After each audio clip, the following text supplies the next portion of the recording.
I think I'll just start with a straightforward question. Maybe you could tell us what brought you to this place, to La Rinconada.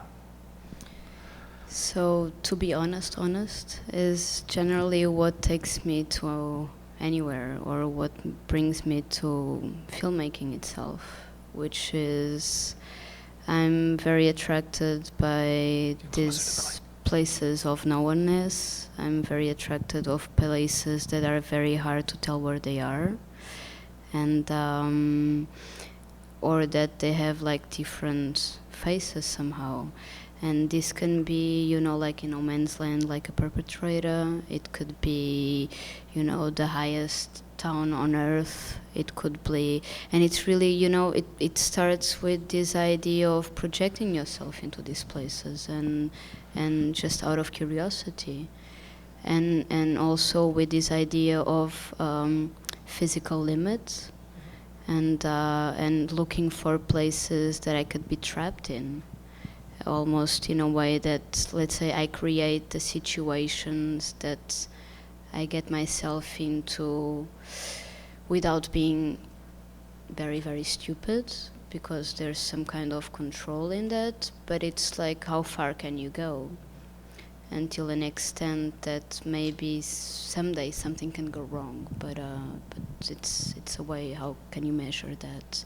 And also this idea of limit, not also about also trying to grasp the limits of documentary or non-fiction film, or to play with them in sometimes an amusing way, sometimes a more like trying to come up with those limits, and try to make the game visible to the viewer, but also with this kind of desire to just to go and see somehow. So before you have this encounter with the place or the person, you're not sure what you're making. Is that right? Okay. No, it usually starts with something, you have to write a project, you have to write a treatment somehow, and these kind of films, they do take time to raise money for. So you come up with an idea, and this film honestly was a big bluff since the beginning. So mostly Urbano, my producer, he wanted me to write something that had to do with fiction, because he was like, why don't you try some fiction? And I was totally bored after my previous film, and it was Christmas, and I just go online and I just look randomly for stuff that could be intriguing and that could be actually a place that I would like to go, and a place that kind of gathers the conditions of being a limit place somehow, or a border place. And then I come to Louise, and I was like, I come up with a couple of facts and figures that I gathered, and I come up with a very full of theory, Baroque intention note, and basically with a name, which means just it was just La Rinconada, and I reassure him that if you get me the money to go there, I'll bring you a film. And I'm sure that Luis knew since that moment that I was bluffing, because I'm not a very good poker player, and I'm very glad that he didn't just called, but he tripled the bet. And every time we developed the film more and more, we were like, we are so fucked, because the film is getting actually now they want us to go there. So I'm sure that he knew until the end of the shooting that the film could actually be a disaster. Even if we had been there in 2014, just me and two other girls doing location scouting, just to see if we could breathe up there, because you were at a 5,500 meters of altitude. Basically, after 3,200 meters of altitude, there's no doctor that can tell you if your body would be able to survive at that certain altitude. So it's not just about acclimatizing, it's also about if you're biologically capable of handling that altitude. And then it goes along with the whole problem with the equipment and so on. And of course we couldn't afford to have the whole crew for location scouting. So again, for the shooting, it was another thing. It's like, maybe we have to send the DOP home, you know?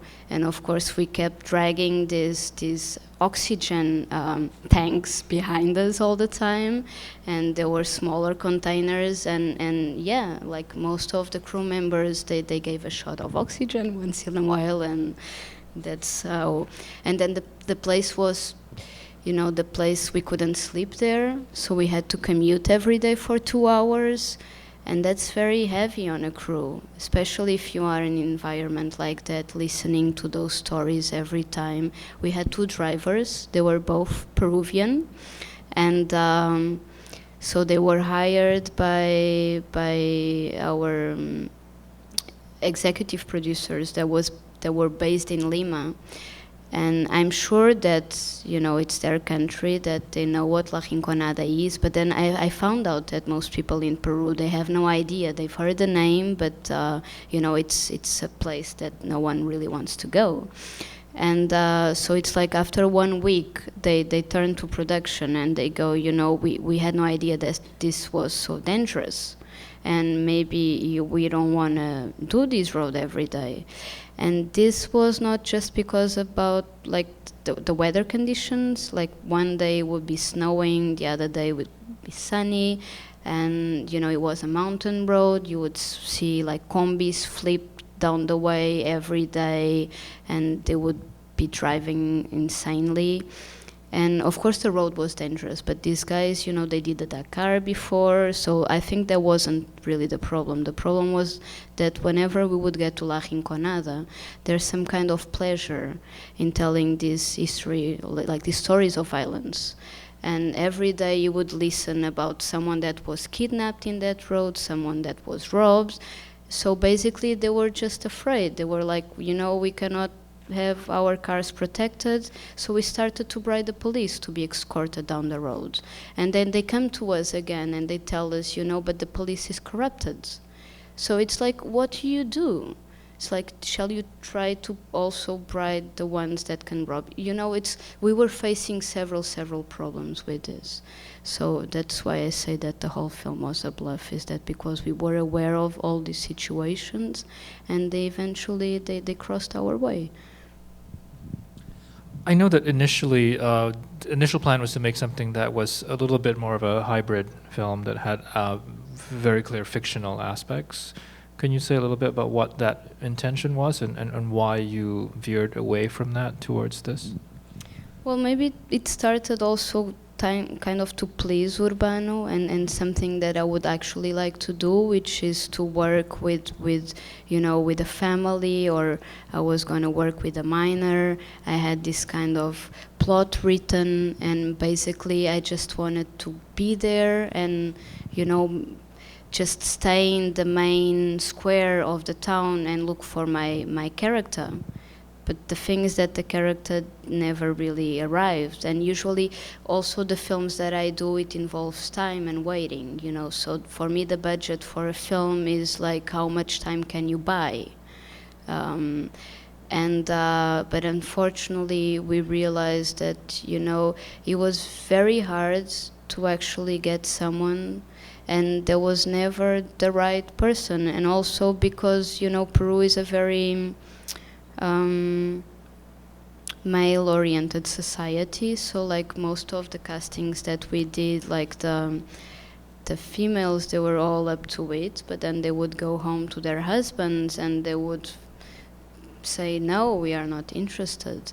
So we spent like a week or two going after people while I was going crazy trying to shoot other things in between, and we were still a small crew, so we couldn't be all over the place. But then I realized that I had to come up with something else. And this first story, you know, it was, you know, this kind of film that it's very in tune with maybe with contemporary cinema, where you have a guy that goes along a territory and he's the guy that actually leads you through this territory. And maybe in the film that we have here, the character itself it's the place itself, and you don't really get near to any of these characters, and they're just, part of the place, and you can't really say what is the place, what is and they're just one unique thing. So the idea was actually, to meet this family, to rewrite my script with them, and just to make it a hybrid documentary somehow. But it failed. But it wasn't just that failed. The thing is that it kept failing. And it failed into a point that on the second week of shooting, I thought about sending most of the people home because we were just wasting money. I have to ask you about, I think, probably the most obvious sort of structural feature of the film, and I think an extremely kind of gutsy one, which is obviously the first shot after the opening titles, which, as you all know now, is 50 minutes. Can you talk a little bit about that decision, and that decision to actually put that at that point in that film, which I think really contributes greatly to the effect of the film? So, the thing, maybe following with what I just said, it's every time I was making a new plan, every time the crew was going to bed without knowing what they were supposed to shoot the next day, and things were not easy, and we did that shot on the second day of shooting, actually, and they were totally mad because we actually shot it for 2 hours. And we shot it for 2 hours because in 2014, during location scouting, I was very attracted by that specific place. It was from all La Rinconada that I've seen and Cerro Lunar, it was the place that really worked for me, and it was just, it was like a screensaver, I could stay there forever. And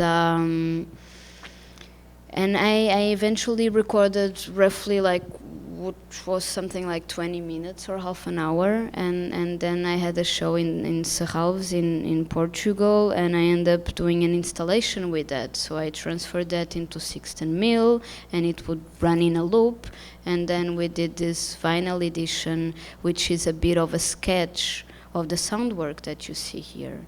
So one side of the vinyl were just musicians jamming, kind of a sketch or a draft for those images. It was never intended to be a soundtrack. And the other side were just, stuff that I collected that could range from folk music to radio shows to testimonies and so on. And I mean, the installation kind of worked, but especially the shot was something that I found I really liked it somehow, because it was mysterious, because you couldn't really tell at first, because in the installation it's all dark, so you couldn't tell at first if you were in the mine or not, and then you would start to see the peasants and the traders, and you would realize that maybe it's not just about, you're not in a mining pit, you're in another place. It's the same shot in the installation, but it starts at a later point? I didn't shoot during daytime. I started already, because the thing is that the mines, they run for 24 hours, so there's different shifts and they change, and that's rush hour together with the people that are going back home to their other neighborhoods in town. And so I shot it at first with the intention, because we were gonna sell the installation to the museum, and I was like, why don't we have it, with a different camera? It's shot by someone that actually knows what is doing, and we did that for 2 hours, and then somehow with all the breaking of that original idea, with the coming up with these tons of other possible films, because just to end up with the parentheses again, it's like it's very common that production would come with something that it's not exactly what you ask for. Let's say sometimes it's 40%, sometimes it's even 88%. But if you accept that, you end up with no film in the end. So every time you have to rebuild the whole film if they don't bring you the 100% that you've asked for, or if you don't get it somehow. So it really, but so I was basically trying to aim for something that was a bit like this, and I knew that I really liked that shot, so I knew that at least I had that. And when I went back to Lisbon, maybe on the airplane, I already had the idea for this structure. So this was the only film that we tried to edit, actually. And it had a risk because the long shots really improved with the sound work. And we didn't have access to it, to that during the editing. So it was very dry until a point where when we had the producers over, they hated the film because, and it was very hard for me to explain them, that there's all this sound work that will be constructed and, all this narrative that will come up together with the shot. And gladly, Miguel Martins, it was the first time I worked with him, but he totally understood what I was saying. We were talking the same language, and he really topped up the game, and I'm very glad for that. So our idea was to really try to create these chambers of these clusters that could actually be related to what is being said, and sometimes they're a bit out of sync, either coming after what is being said or before, and they kind of try to get the viewer to lead us the way, like this kind of dialectic. We go back to the image and then we just focus on what we hear and we go back and forth. And so that's what we were trying to do. And of course, then the game is very simple. The film is not really a diptych. And the first time I came up with this, I thought maybe these are 2 films, and they're longer. And Urbano freaked out because of the Arabian Nights. It's like, don't come with another nightmare. Are you? It's a film, and now you want to do several films. It's like, just hold on in there. Just make sure you want to do that, and I think it works better this way. But then it was really a matter of, just dropping some sequences from these other parts that we had shot, because there was way more material than it's actually in the film, and it was a way of finding kind of elegant rhymes between this first part, which is not a first part, but the testimonies that we hear, and either graphical or sound rhymes that we replicate afterwards. Because the sound work, on one hand, has sounds that come from these other sequences that we see, but then it also goes over the top into some other places, and it uses sounds that were not actually collected on the field. And so for me, the game that is played, it also has to do with landscape and this monumentality, and also like how can we inscribe the human body within the landscape itself, and also distances, so you have this first long shot where you cannot really grasp what is on screen, but then you have a sort of a close-up in the sound, and then you have it like mirrored in the second part of the film somehow, and you actually get to see a bit of what you have listened before. So I don't know, this is what we attempted to do. All right. Let's take some questions from the audience. Yes, I guess the question is about this sort of labor system. How is it determined? Yeah. How much valuable mineral has been collected by somebody, and how do they get paid?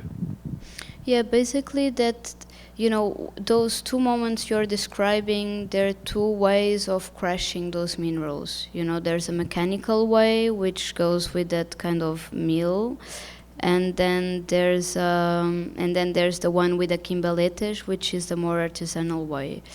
But let's say that this place is particular, and it's not the only place that functions this way in South America, but it has to do with this dilemma of informal versus formal mining.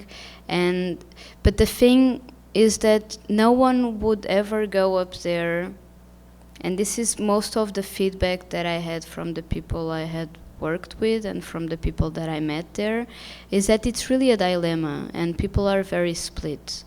And it's such a risky and hard job that you wouldn't want to do it by a paycheck by the end of the day. So it's really a lottery. It's like you go there because you've lost everything, and you go there as a last resource, just to pay your debts or to raise your kids, and you don't want your kids to be there, and you don't want your kids to see you in that situation. And you go there thinking, I'm going to stay for 1 month, and 1 month can turn into 20 years. And basically they work under a system that they called cachorreo, which is basically what is described by one of the engineers, mining engineers in this long shot, which is you work for 30 first days or 30 days, or sometimes it depends on the deal that you have with your contractor or with your employer, that maybe you work for 2 weeks without being paid, and you have 1 day or a couple of hours to actually collect whatever you can get out of the mine. And then that goes with you, and the people that, these women that we see on the hill, it's because women are not allowed to go in the mines.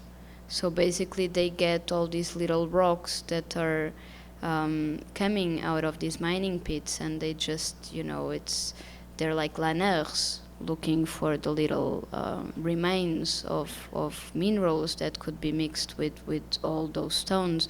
And honestly, I've been there, but I can't still, it really puzzles me. How can you actually understand the difference from a black stone from another black stone?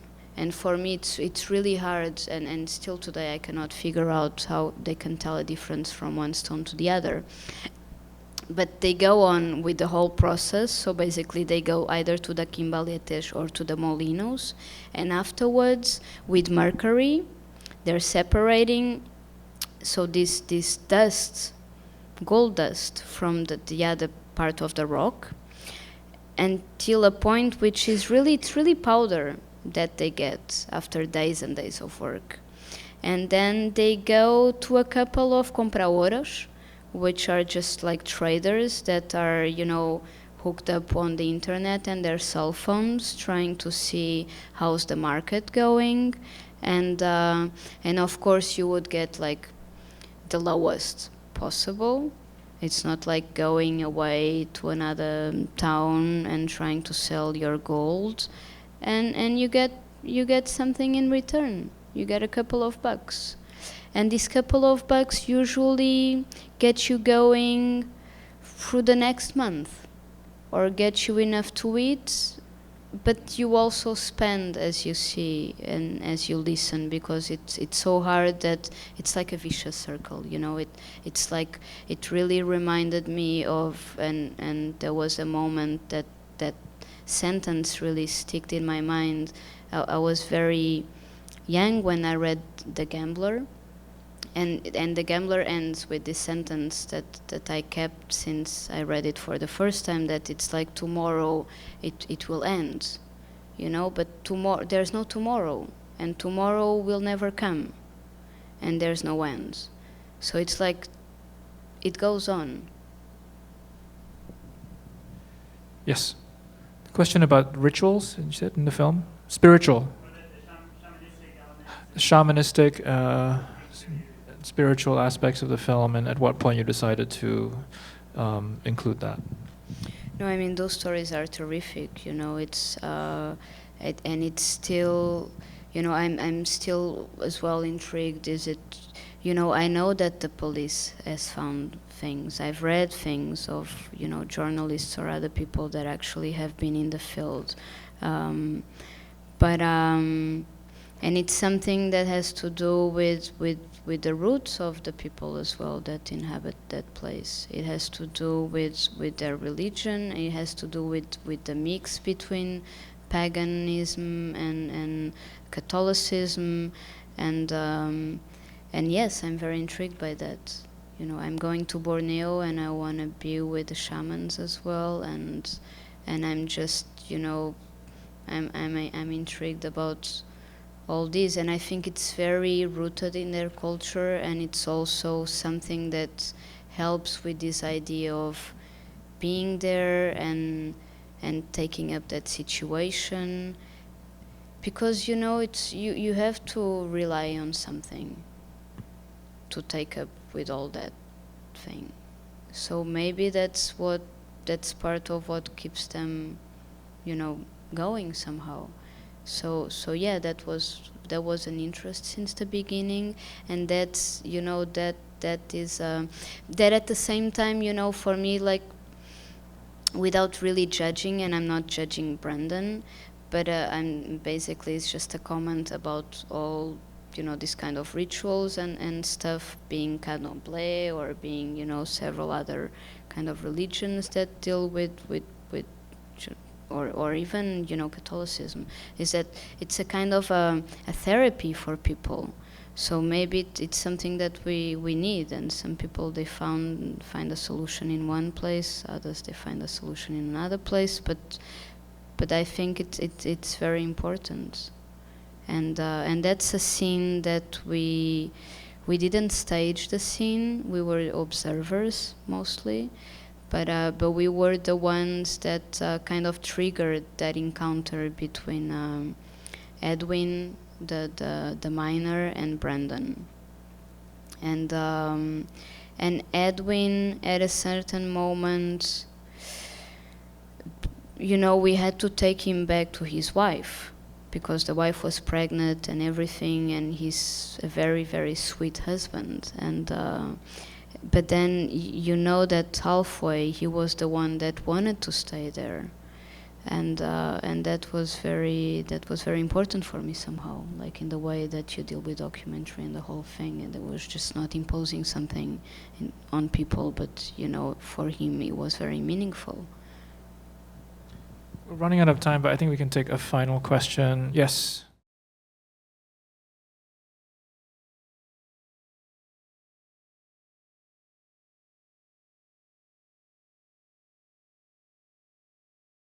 No, I think there was something that was puzzling to me, that on a certain extent, as you see in the film, in that meeting, it's very hard to get people to organize themselves, and it's very hard to get people to actually come up with a situation. I can tell you that we got there at 7 in the morning, and we probably left around noon or 1 p.m., and eventually they stayed there until 5 p.m., and it was the same thing that you are watching here. So but at the same time, you see the same people, and they actually are politically active, and they have a voice, and they know exactly that they were being played during Fujimori time, and and they don't wanna his daughter to come, and recently I'm very happy to to read that there's actually a couple of demonstrations in Lima against the whole thing, because back then when I was there, everything was kind of silent, and it was also a coincidence that when we did location scouting in 2014, the elections were taking place, and we kind of, the regional elections, not for president or prime minister, but we kind of wanted to have that, because it's such a big thing in Latin America, this informal versus formal, and how capitalism, and how all the thing that is related also with the gold trade. You could go there to a very nice shop here in New York and you'll see this, this amazing ring, and you have no idea how crazy the whole story can be. So yeah, on a certain level, it's like I don't make activism films, I don't make campaign films. That it has never been my intention to do such kind of cinema, even if I believe that cinema has a place. But so my idea is really to drop the game and drop the cards and just, play with it and let you make up whatever you have to make up of that, and maybe, and maybe to start reading about Peruvian politics and maybe have a side about Peruvian politics. But it's not that you will get anything about Peruvian politics with this particular film. So it's like it kind of touches the subject without really going into it. And the same goes for, it was very clear for me that I was not making a social drama. And I wasn't really like pointing to all problems that community has, especially because that's what they're very fed up, because everyone goes up there trying to portray them as the most horrible place on earth, and maybe they want to make that place, their home, or maybe they just don't want to be there, like when it's said that they laugh about changing their residence here and their identity card to that place because they don't belong there. No one wants to belong there. That's probably like the creepiest place I've ever seen. I don't know how is it war zone, but I believe that there, at least you're fighting for something and there's sides and there's, I don't know. I'm afraid we're going to have to wrap it up, but Salomé, I want to thank you so much for the film and for being here. Thank you. And Thank you you, all Dennis. for coming.